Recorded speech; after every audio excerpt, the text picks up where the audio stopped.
Welcome back to episode 3 of the most educational chess speedrun on YouTube, a series where I play a 15-minute plus 10-second game on chess.com and try to really explain my thought process while I play and then go more in depth with the analysis after the game to hopefully be entertaining and educational at the same time. If you haven't checked out this channel already in the past, my name is Alex. I'm rated just under 2000 elo over the board, like classically, and I think that I can provide a decent level of explanation when I'm playing online rapid chess at a lower rating, because it's obviously like a rapid rating climb sort of thing.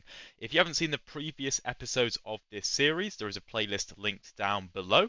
So let's hop into the game. Okay, so we're playing Kartoshk 4. I assume that's how you say it. I guess he's Russian. Yeah, I think that's Russian. And we have a Caro. So fantastic stuff. I love the Caro. I have an entire playlist on the channel dedicated to every video I have where I play the Caro Kann because it is an absolutely gorgeous opening and there are so many different things the white can do. My opponent goes for the advanced variation, which is probably the most popular. Bishop f5 is the mainline move, but c5 I would say is like the main sideline, so like the second most popular move. Knight f3. I think the computer, I think likes taking here, but knight to c6 I think poses a bit more of a challenge because now if black takes, then knight takes can be met with knight takes e5, which I think I can do. I think I can just take. Let me calculate this out quickly. But pawn takes, of course the queen can't take. And if knight takes e5. The only issue we could have is bishop to b5 check. But I think we just meet that with bishop to d7, and we're absolutely fine. h3 is of course played to intend to stop the move bishop to g4, pinning the knight to the queen. Let me just check really quickly, but I am 90% sure that knight takes e5 is the correct move.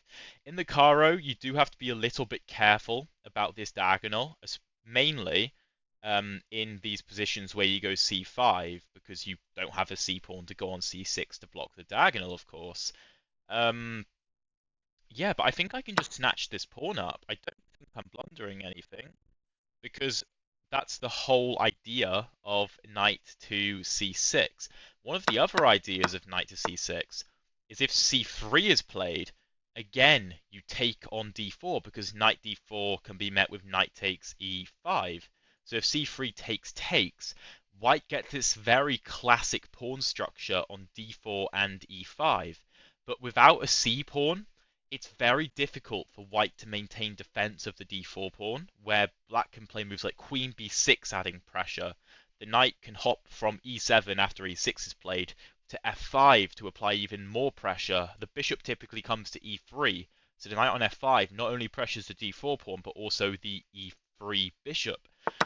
But the way my opponent has played this, with h3, I think is just a complete waste of a move, and I think just gives us a clean pawn up advantage. But of course the game is far from done. We still need to try our best to convert this. My opponent goes knight c3, which isn't very challenging, I don't think. Knight f6, bishop g5 could be a little bit annoying. I don't know if I love that. I think e6 might be simpler, especially because my bishop can't go to g4, which is the natural developing square. Can't go to f5. It's difficult to kick this knight out. Knight c6, bishop b5 is not great because after bishop d7, I'm going to lose the d5 pawn because my queen's connection gets cut off. So I think e6, just securing my d5 pawn, is the most natural way to continue. I have moves like bishop b4 ready to go if I need to remove this knight's control of the center. And my opponent goes a3. Again, both of these moves make perfect sense because he was stopping my bishops from coming to some very active squares to pin his knights, but they're two very slow moves. And in the meantime, I've just picked up a clean pawn. Part of me is considering the move a6 here, and I know that might seem contradictory because I was literally just saying why these moves are bad, but a6 in my mind is a very good move because it stops the bishop from coming to b5 and causing me problems. But then again, I could play the move bishop to d7, and it's a passive square for the bishop, sure, but the bishop doesn't really need to be defending b7 because the c pawn is on c2, meaning this queen can't really get to the natural b3 square to target the b7 pawn. So my bishop should be absolutely fine to come to the d7 square and just monitor this diagonal. Of course, white has a ton of control over b5, but it doesn't matter if one of the knights get there because we're covering the infiltration squares very nicely. Of course, if knight there, we're not going to take with the bishop because then after bishop takes, we could be in a little bit of trouble. We're probably fine, but it gives my opponent a bit more activity than necessary. Okay, so he goes bishop to f4. Knight c6 seems like the logical move. Just challenging the knight in the center and getting out of danger, of course. Something to note is that my opponent could meet knight to c6 with knight to b5 and eyeing up the d6 square. That is true. So maybe a6 was a better move before. I could go knight to g6 to attack the bishop and then go a6 after the bishop moves to g3 most likely, which does remove my knight from the queen side, which does seem a little bit dangerous. But again, this queen can't get involved. So I think it's probably fine. Yeah, I think I like this move. Because if the knight doesn't go to c6, my bishop maintains control of this diagonal. I gain a tempo on the bishop, so my opponent can't play knight to b5 immediately.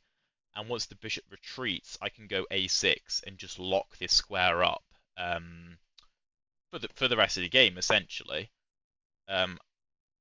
Perhaps when I played bishop to d7 here, it might have been better to go a6 immediately.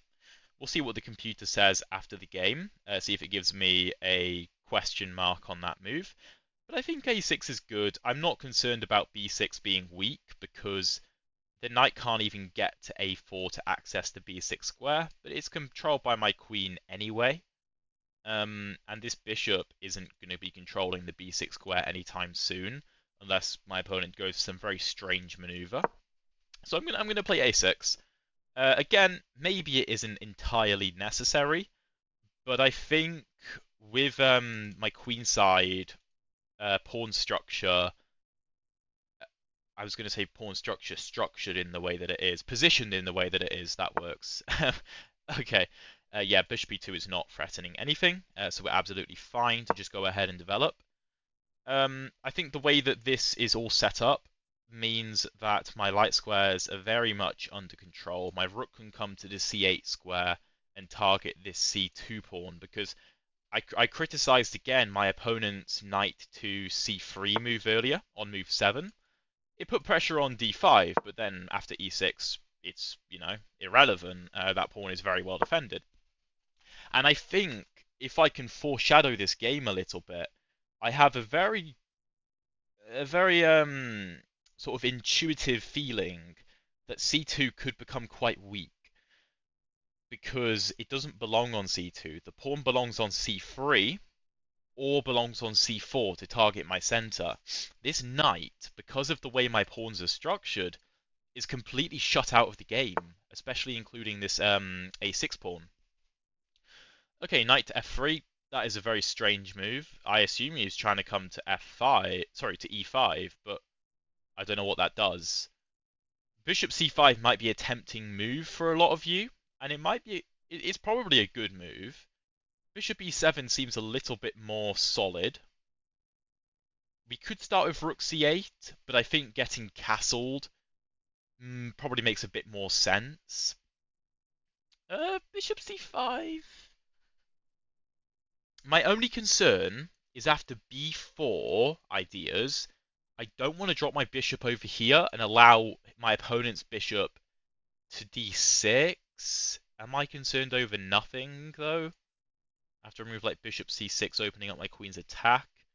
Maybe this bishop can come to c7 to challenge the bishop. That's an interesting idea, trying to bring the bishop around, because this bishop is looking at nothing, but it is still a strong bishop. We also have ideas of knight to h5, attacking the bishop, and then my knights can jump into f4, supporting each other. That's a very common attacking idea, but it would be a bit premature to go for that now. One, because my opponent hasn't even castled yet, and two, because my knights have no other support. This queen can't get involved because the knight is defending the squares. My bishop can't get involved because my opponent's bishop is covering d6. So it's just an idea to have in mind for the future. Bishop c5 could threaten the move bishop to b6, especially queen b6, especially because the knight can't come to a4 with a fork because my bishop controls that square, and we can maybe go after pawns on f2 and b2, which would link well with knight to h5, trying to remove the bishop from the defense of f2. So we're going to go bishop c5. It's a bit more of an active move, and yeah, b4 was my only concern, because I didn't like that my bishop either had to retreat, which seems like a waste of a move, or would have to ditch this diagonal. Well, this diagonal really, looking at d6. But it doesn't matter because I can always reroute it to c7, so that's absolutely fine. And b4 is probably more so weakening than anything else. This is some very strange play from my opponent. He's played bishop e2, knight f3, and bishop d3. He's just giving me time to do whatever I want. So, again, we could play this move. It's a perfectly viable move, but I'm going to castle first. Now, this might be a bit more accurate. Knight to h5 might be a bit more accurate, but to be honest, I'm looking at my opponent's last couple moves, and I'm like, what on earth is he doing? He's wasting time. So you know what? I'm just going to do whatever I want, and I'm just going to castle, because then no danger. Absolutely no danger. Bishop to e5. What? That's such a weird move. That just walks right into this. Yeah, that I don't care if my pawns get doubled. My opponent has no attack. So yeah, let's just do this. This is a completely irrelevant threat because my opponent isn't developed properly. To be fair, I don't even want to take on b2 because I'll walk in. There might not be tactics because my knight defends that. Maybe I just do this and this and this. And the knight is under attack. Queen d2. Could walk into bishop to d4 ideas. That looks very promising.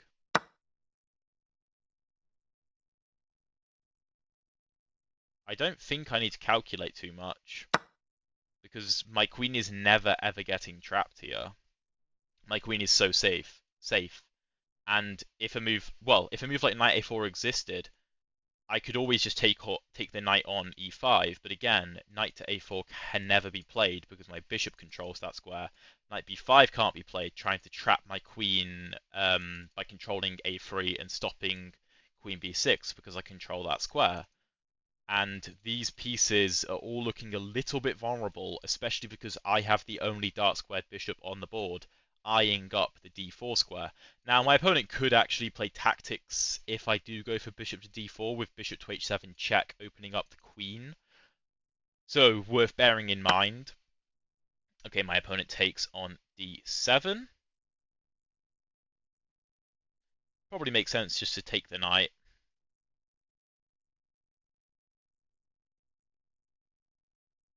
Ooh, if knight takes, there is knight to a4. I didn't consider that. And if I take this knight, then here, that is a bit dangerous. I think I'm just going to have to accept losing my dark squared bishop. Although it is defended by the knight, so I'm still up 2 pawns, which is fine. I could play queen d4, but then after, well, if queen d4, I attack the knight. If knight takes, if I take with the knight, then bishop to h7 wins my queen. But if here, I could take with the queen.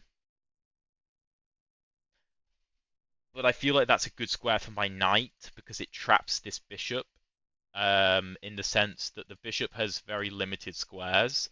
And if I'm attacking it, it has to go back to e2, where it's very passive. So that leads me to want to play queen to f6 instead. Because if takes, the bishop's under attack. There's no tactics with bishop h7. The bishop has to drop back to e2, and then moves like knight to e4 could be played. I don't really understand that move. I mean, you're attacking b7, but I don't know what you're achieving. b5, I can force this trade. a4, I don't think that's concerning. I can always just take and take, because I'm already up 2 pawns, and then just apply pressure on the c-file. Trades favor the side that is up material, of course, and I am up 2 pawns. Let me think here. This makes no sense because of rook to b7. That's quite annoying. So I think b5 is probably the best move. The knight either goes back to b2, which is miserable, or it takes my bishop. Yeah. And I mean, I could have taken on a3, but why allow the rook to b7? I hate when my board does that. I don't know why it does it. It's really, really frustrating, and I can't find a way to stop it. It's got like tiny little sliding bars on both sides, like up, down, and left to right. Never happened before. And here my opponent's in a bit of a predicament. Actually, what am I on about? A4 can be met with knight to a4. And that's even worse for white. So there's no counterplay in that sense. Here I could take the bishop, but to be honest, that bishop is a terrible piece. It does nothing. I'm probably just helping my opponent if I take it. So I'm going to play rook a to c8, and just apply pressure. I could consider moves like bringing the queen into the game, but I think it's more important to involve all my pieces and try and freeze white's position as much as I can. I can do this whenever I want, or I can try and use my knight for more interesting purposes. Of course, my opponent can play bishop to e2, and he no longer has to trade the bishop, but it doesn't really achieve anything. It's just a very passive piece, and even coming to f3 doesn't really do anything. I also like the knight on c5 because I control the a4 square. If you imagine, if on the previous move I were to take, rook c8, then a4 is a bit annoying, because if I take it, then queen takes a6. I'm sure I'm still winning there after a move like rook to c3, no, not rook to c3, sorry, rook to c4, defending the pawn and getting ready to double up. But why allow counterplay like that? If you imagine that position compared to this position where white has nothing, I would take this every single day of the week. I know I said that trades favor me because I'm up 2 pawns, but I can trade at any time. My opponent has zero counterplay in this position, so I don't want to give him any. Even if it means trading off pieces, I don't want to give him counterplay. I think that's a common mistake that a lot of intermediate players make, because you'll get into a position like this where trades should benefit you, but come at a bit of a cost of allowing unnecessary counterplay. I don't really know what this move does either. Again, a4 still can't be played because my knight controls the square. I could take, but I don't want to give my opponent control of the c-file, so I'm tempted just to double up, and then this would actually be a threat because I'd be threatening to win the rook. Yeah, I actually don't know what that move does. I have no idea. No idea. Rook c6 defends pawns, but it puts my rook on a light square. which is probably fine, but I don't want to risk anything. Maybe f4, f5 is the idea. Say rook c7, f4, rook fc8, f5,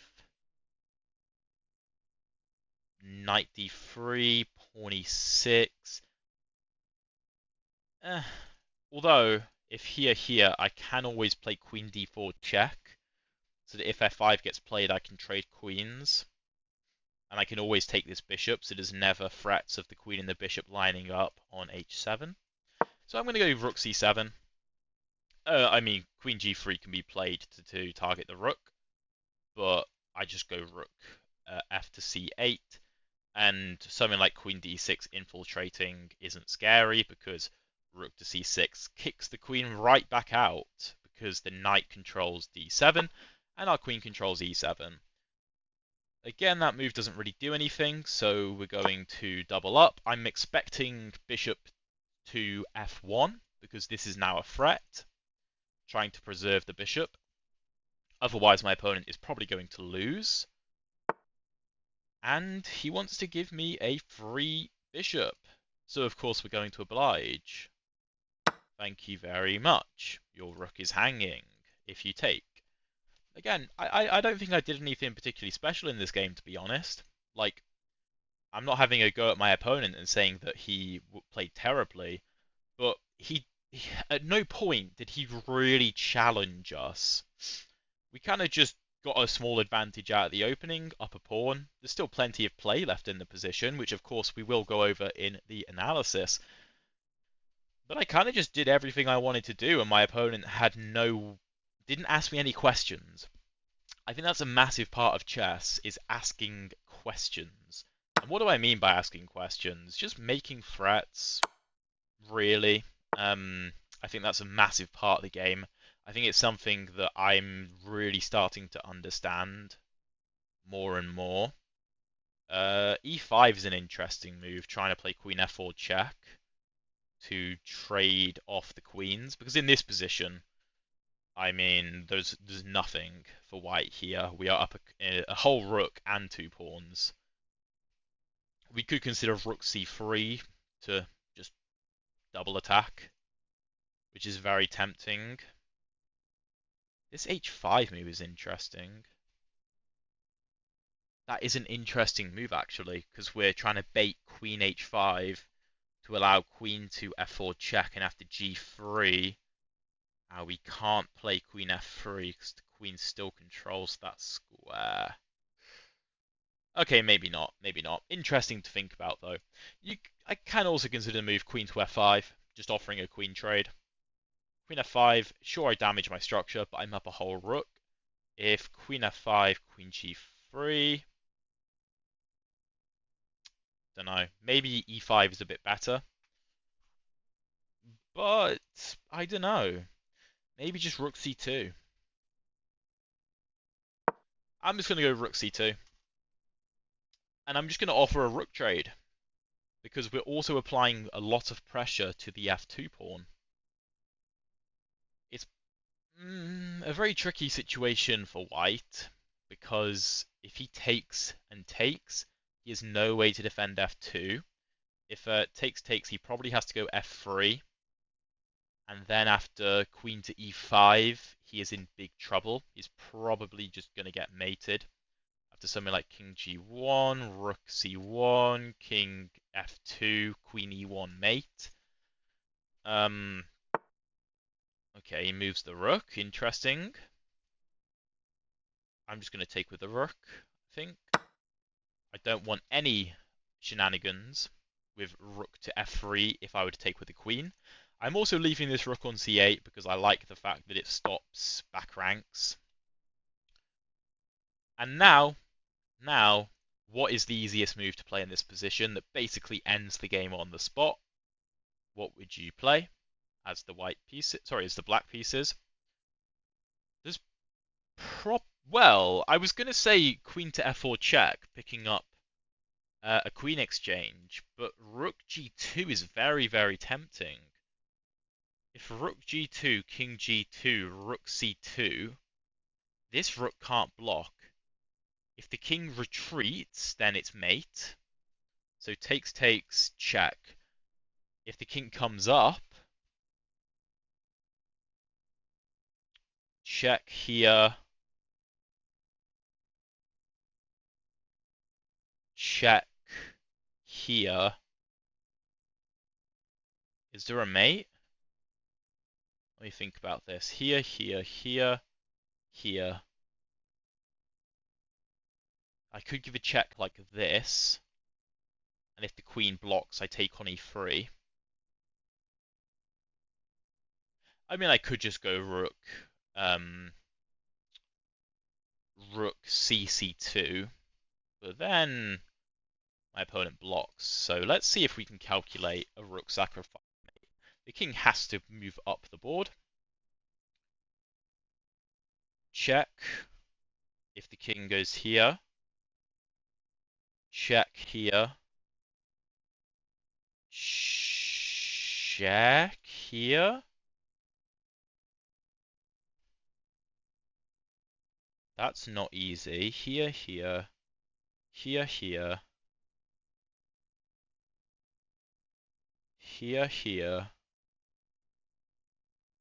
here, here. Check. Stopping king to e5. The king comes back. Then we give a check like this. I think it's got to be winning. There's no way that's not winning. And you know what? After I give this check on c2, I would not be surprised if my opponent just retreats the king to the first rank. That would not surprise me in the slightest. Just does something like this and then gets mated. That I think there's a 90% chance of that. But maybe he sees it and advances the king. I don't think it works though.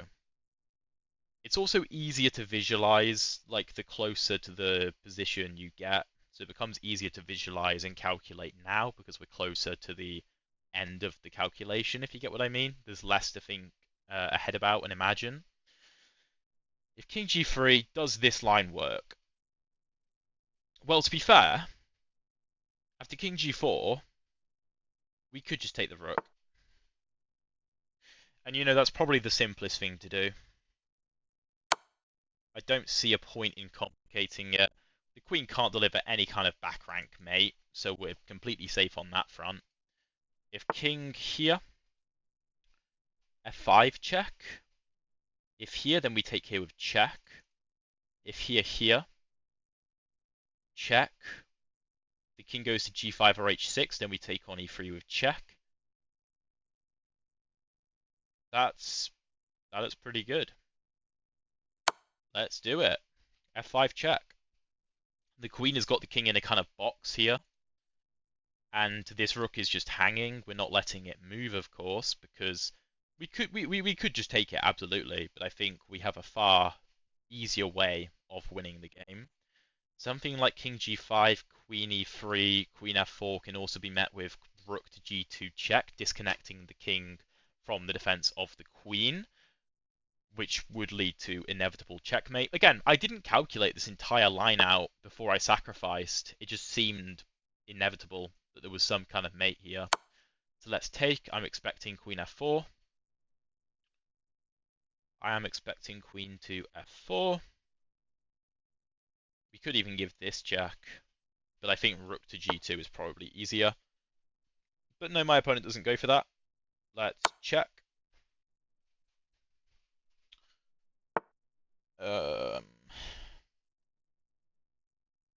Check? Is that mate? No. Check like this. King here. Check like this. King there. Oh, okay. Well, my opponent takes the fun out of it by resigning, but I think that was probably a very, very accurate game because, again, the moves kind of flowed quite naturally. They were just all normal Caro Kann moves, and I hope you guys enjoyed the game. If you don't want to stick around for the analysis, no worries. I would encourage you to, but check out the previous episodes of the series in the playlist below. But if you want to stick around for the analysis, we're going to get into that right now. So, a lovely little 92% accuracy. Very, very good to see. Let's go over the game. So e4, c6, d4, d5. e5 is the most common move in the Caro. Again, if you want to learn more about Caro Kann theory, I've got an entire playlist dedicated to games in the Caro Kann below. I'm also working on a Caro Kann opening repertoire course. I've currently got 2 videos in it, but I am looking to expand that. They just take a lot of work. E5, c5, we go after the central pawns. dc5 can be played, but it becomes very difficult for white to hang on to both pawns. So my opponent chooses knight to f3. Yeah, so cd4 is the computer's preferred move, and after like queen d4, knight c6, queen f4, it gets a little bit complicated. Black is absolutely fine here. e5 could get weak in the future, but I like the move knight c6. Again, my opponent can take. c4 is playable. c3 is playable. Bishop b5 is probably the most common move in the position. But my opponent does none of those things. He goes h3, and it's not great. Black gets a tiny advantage. cd4, and my opponent apparently has to play bishop f4, saying that he will win this pawn back. And the computer, because you know, if you play a move like queen b6 here, you hold on to the pawn, but white gets some pretty quick development, and black can be really adventurous and take like this, and after knight bd2, this looks terrifying, like picking up 3 pawns, computer says you're equal, but this looks really bad because white is fully developed, and black has 5 of his 7 pieces on the back rank. Impossible to play with the black pieces, I think. So my opponent takes on d4, which is just a bad move because we take on e5, we are up a whole pawn, and my opponent needs to step on the pedal immediately with knight to b5. And I actually feel like I recognize this position from a game I played months ago, and there are ideas of bishop to f4 trying to go after the c7 square. The computer suggests this line with a6, bishop e5, ab5, sorry, bishop e5, ab5, bishop b5, bishop d7. And black is slightly better, probably because of the open rook and the solid pawn chain in the center. But it's, you know, the game is going to continue, and there's going to be chances on both sides. The problem with what my opponent did is that he didn't do anything. Sure, he attacked d5, but after I played the best move in the position e6, there's nothing. There is nothing. He goes a3, again, not a great move. I go bishop d7, knight c6 apparently better. But, I mean, after bishop to f4, you don't really want to take and allow the queen into the game. This throws away a lot of the advantage because black has no pieces developed. And also, you can't kick the queen out very easily. Sorry, that's not what happened. a3, and I go bishop d7, which is fine. Bishop f4. The computer does like the move bishop d6, and if knight to b5, it finds the move knight d3 check, checking the king and opening up a discovery on the bishop. I would argue that's unnecessarily fancy, and I think that the move we played with knight g6, although the computer, it's only its second favorite move, I think makes things much, much simpler. Because after bishop g3, we just go a6. And, okay, like I say, the computer prefers a move like queen b6, although it's changing its mind and saying that it actually really likes a6. So I think they're all probably about the same evaluation. a6, I think, keeps things very, very simple. We stop any shenanigans like this from happening. Bishop e2, inaccuracy, makes no sense at all. I don't really know what that does. Computer likes h4, which makes sense, but even bishop d3 seems like a more logical move, because it's a more active diagonal, right? Bishop e2, though, doesn't do anything. We go knight to f6. Not the best move, but it doesn't matter. Knight f3, again, bad move, doesn't do anything. We go bishop c5. And I was intending after b4 to go bishop to b6, so I can reroute to c7 at some point in the future. And something like bishop to d6 stopping me from castling. It doesn't really matter. Computer likes rook c8. Let's say castles. Oh, that hangs a knight. Okay, maybe not that. Queen d2. And then knight to e4 picks the bishop up. Very interesting. The knight hangs on to the rook in the corner. That's a very dangerous way to go about the position. But the computer overlords don't care about danger. But, okay, we play it in a normal way. Bishop d3 is played by my opponent. Again, just completely wasting a move by going to e2 first. We castle. Again, yeah, queen b6 to computer slightly preferred, but there's no need to rush. Bishop e5, again, doesn't really do anything. Queen b6 is the best move. Castles. Knight e5, knight e5. Queen b2 is the inaccuracy. Bishop d6 is better. Or bishop e8, which is very passive. But bishop e8 makes sense because you control the movement of the knight. And let's just say white goes rook e1. Oh wait, no, that hangs a pawn. Let's say white goes rook b1. Then bishop d6 attacking the knight. Queen e2. g6, that's a very strange way to play the position. But okay, I quite liked what we did, to be honest, with queen b2. Because we simplify the position. Whoa. The computer wants this. Queen d3, king g8. Rook fb1. My queen is trapped. Knight e5 counterattack. If rook b2, knight takes, pawn takes, I probably have ideas like bishop d4. And black is up a pawn and has a very powerful bishop. And if instead of rook b2, we have queen d2. Knight c4 attacking the queen. Queen d3. Bishop a3. Rook b2, bishop b2. What on earth is going on? Rook b1. b5.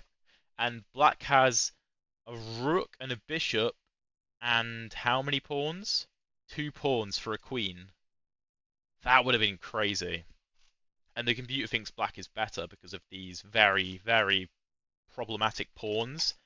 And the fact the knight is placed very strangely. If the knight were to try and retreat, the pawns just march forward. And it's very dangerous because this knight is so strong. But my opponent goes for the more obvious move, knight to a4. This combination with queen d3 is ridiculous. A ridiculous combination that I don't see anybody finding, and even if he does find it, he's not winning. But okay, it would have been interesting, but knight a4 is chosen. We go queen f6, computer really likes it. Rook b1, we attack the knight, takes, bishop's under attack. Rook c1, we're in no hurry.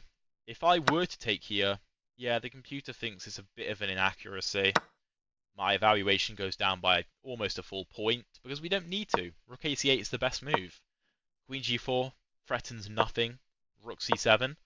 Rook f2 e1. Rook f to c8. My opponent is threatening nothing. Here I was expecting bishop to f1. Knight e4 going after f2. Attacking c2.